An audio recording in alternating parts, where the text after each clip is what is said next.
વાલેકુમ બાળકો, આપણે જુનિયર કેજીમાં અંગ્રેજીનો વિષય છે. તો અંગ્રેજીમાં આપણે નોટમાં ઓ ફોર ઓરેન્જ શીખી ગયા છે. હવે આપણે ચોપડીમાં લખવાનું છે. તો ચોપડીમાં અંગ્રેજીની ચોપડીમાં તમારે પાન નંબર 20 પર શું છે? O for owl. O for owl એટલે ઘુવડ. પછી બાજુમાં જુઓ અને ઘૂંટો. તો અડધો રકાર છે અને પછી અડધો રકાર કરીને આખું ગોળ કરી દેવાનું, ઘૂંટી નાખવાનું. પછી નીચે બોલો, ઘૂંટો અને લખો. તો ઓ ફોર ઓરેન્જ ટપકામાં આપેલું છે, તો એને આપણે ઘૂંટવાનું છે. O for orange.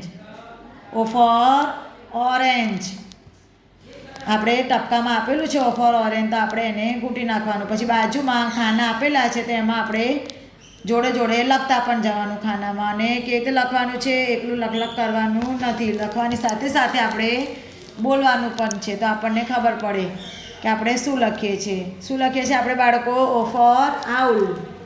O for ox. Ox એટલે બળદ. બળદને શું કહેવાય અંગ્રેજીમાં? ઓક્સ. પછી ઓ ફોર ઓવન. ઓવન એટલે આપણે પેલું વસ્તુ ગરમ કરીએ છીએ ને ખાવાનું, એને શું કહેવાય? Oven. O for owl. Owl એટલે ઘુવડ. O for orange. O for owl. O for owl. Owl એટલે ઘુવડ. O for owl. ટપકામાં ઘૂંટતું જવાનું અને બાજુમાં ખાના આપેલા છે, એમાં આપણે લખતા જવાનું છે. શું લખવાનું છે આપણે? O for orange. કે તે લખવાનું છે ગોળ મીંડું, તો એને શું કહેવાય? ઓ ફોર ઓરેન્જ. એ તો તમારે બાળકો ઘૂંટી નાખવાનું અને ખાના આપેલા છે, એમાં બધા ખાનામાં ધીમે ધીમે લખી નાખવાનું. કે તે લખવાનું છે બોલી બોલીને. બોલી બોલીને તમારે લખી નાખવાનું છે. O for orange. O for orange.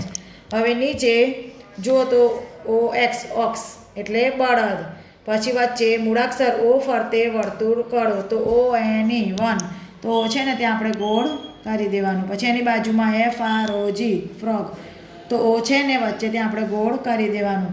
પછી એસ ઓ એન. તો ઓ છે ને વચ્ચે, તો આપણે ગોળ કરી દેવાનું. પછી ઓ આઈ એલ. તો ઓ છે ને ત્યાં આપણે ગોળ કરી દેવાનું.